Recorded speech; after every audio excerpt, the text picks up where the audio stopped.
first start with the test fit.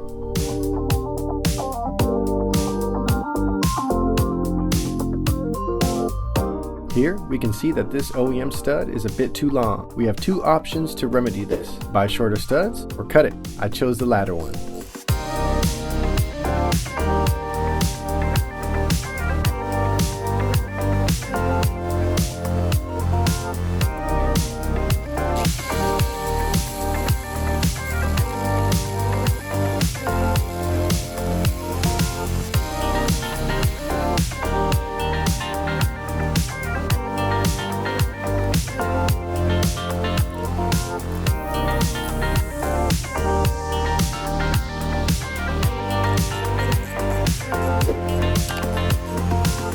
Let's do our second test fit.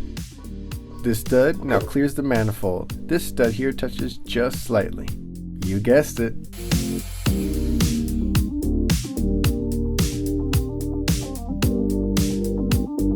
Install the manifold gaskets and manifold.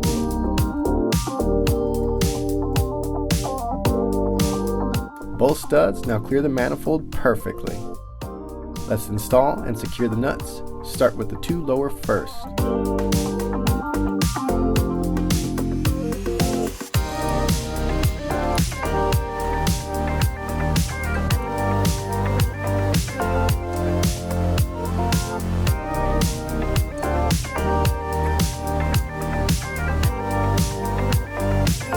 Lastly, torque the nuts to 29 foot-pounds.